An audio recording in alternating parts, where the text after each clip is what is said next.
What is it like having to face somebody when they're bowling at 95 miles an hour or 94 miles an hour?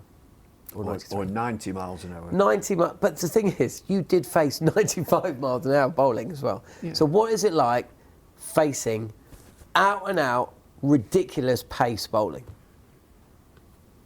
At that level, it's the thrill of the game and the thrill of the chase. And I think I've mentioned before that, you know, everybody talks about it's a team game, you've got team spirit. Not then. Not when you're at this end and he's at that end. It's you and him. And it's uplifting because there's a real danger element. Make no mistake, there's a danger element. I could get hurt here.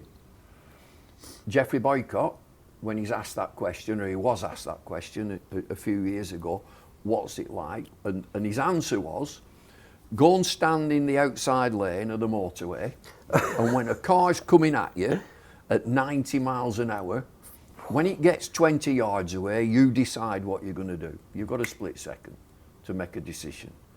And most of the time, you get it right. You know, I'm talking about that you don't get hit. And so it's exhilarating, it's dangerous, it's not to be missed. You know, it's far better to come up against a guy bowling at that sort of pace and you achieve. You get something from it. You know, you feel 10 foot tall. You feel good about it. Give us an idea of what you would be. What was your kit? What would you be wearing when you're facing that? 2 boxes. Well, in if you remember. In 1974-5, there were no helmets. You'd have a protector. No chest guards. No, I never had a chest guard. You know, they have these chest guards now. No arm guards. So no arm guard, no chest guard. No helmet. No helmet. What was the thigh pad like? They weren't like today's? No, they were, quite flimsy little things. That was really just, you felt the ball when they hit a thigh pad, yeah. Less so than now when it bounces off it, yeah. Yeah, they're substantial now. All the equipment now is substantial. And so we talk about, the number of players now. We got concussion and so on. They get hit on the head and you got to chase out. You got out of the way. How many times did you get hit on the head? A couple of times. Like flush, not... What? I get sweeping a spear and got hit in the mouth. No, from a fast bowler. But I got hit in that cheekbone there by Bob Cotton. Was that trying to pull the ball? Trying to pull. That's it. How many times did Gary Sobers knocked my cap off. I had a cap on and they'd gone for a hook shot, which I wasn't a hooker. And you get instinctively into a silly position and he knocked my cap off. And then you just reflect and think, crikey, that's close. So you never got hit in the head trying to defend? No. Or trying to get out the way of the ball? I mean, if you... Once, from Bob Cotton, went for a pull shot, missed it. But that's what I mean. So finished up in Manchester Royal Infirmary. So you got hit trying to play a shot, right? Yeah. But when you lined up and that bowler was coming in, if it was coming at you, because you're not wearing a helmet, you managed to get out of the way. Yeah, you get out of the way, and that was it. And there were some notable hookers. Ron Canai was a happy hooker, if you like. Who was the Australian guy who was a hooker in the 70s? Yallop? No. Andrew Hildreth? They were happy hookers, and you'd get one or two. Chappelli. Yeah. Chappelli go back and across, and he'd take the hook on from Willis and whoever. But there were Calicharan, Canai, West Indies, take it on. Roy Fredericks, there were notables. There weren't that many. Colin Milburn, maybe, have a dart. But by and large, if you weren't a hooker, you'd just get out of the way. When you knew you were going to be coming up against a out-and-out fast bowler, did you have more fear about failing, or were you more scared about, getting hurt? You were apprehensive. As I say, you were looking forward to it in a real odd sort of way. That it's you and him. You're coming up against Andy Roberts, Richard Hadley or Wayne Daniel, and Ezra Mosley. You know you've got a battle on because he's coming after you, and Malcolm Marshall, they're coming at you, and it's a good battle, and it's one that you feel great as a county cricketer that you've got runs. You score 100 against these guys. But you looked forward to it. Yeah.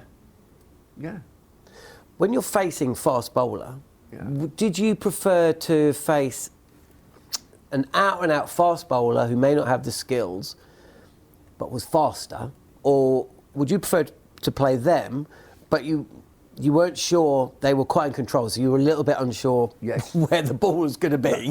That's it, yeah. Would you prefer that kind of wild pace? No. Or would you prefer a Malcolm Marshall type Definite, every time, rather than an unpredictable quick. And the other thing which I was hopeless with, very, very tall. Joel Garner, I have no game plan. I must owe him money or whatever because I just think he's going to get me out in 2 minutes. Really? Yeah. Why? Just accuracy, height? Height and tall and hit the pitch hard and bounce.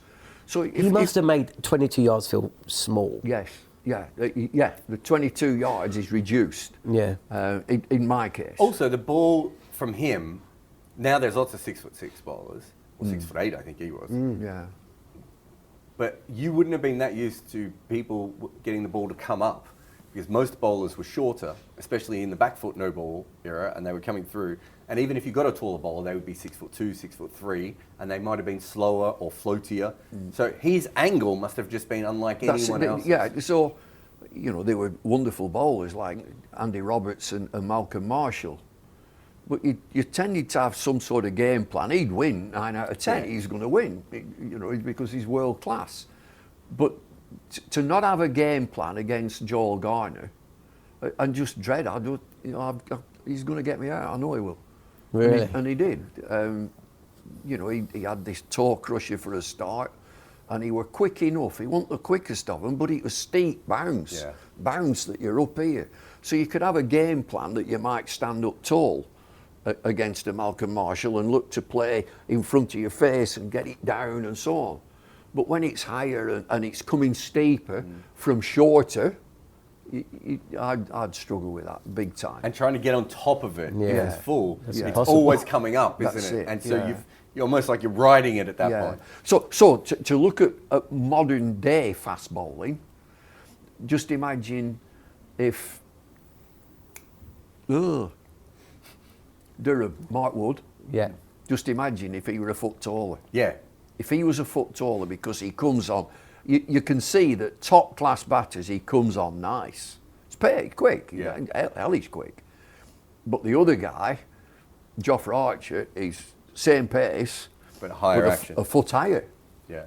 And Archer, I think Archer's big asset also is tight to the umpire. Yeah. So he's absolutely lining your wicket to wicket. So the Australians used to say that Morne Morkel was way worse to face than Dale Steyn. And they never said that. Absolutely. Yeah. They never said that Dale Steyn wasn't terrifying. No, that's the it. problem with Dale Steyn is if you tried to duck, it would skid and it would still hit you. Yeah. Craig Cummins probably disagree. Yeah, exactly. But the normal delivery of Morne Morkel is an issue. Yeah. Because you think, oh, okay, it's pitched here, I'll get on my front foot, and now it's at 90 miles an hour, it's coming up, and you end up having to ride a forward defence, and if you go back, it's always higher than you think it is. A bit like Harmy, I suppose. Yeah, and Harmy would be another one. So they used to call Morne Morkel the monster, because it wasn't normal batting, it was like a completely different thing. And the other one, who just, obviously I didn't play against him, but I should think was a real handful, Shoaib Akhtar. An absolute handful him, because I don't know what's coming. Rapid, real rapid.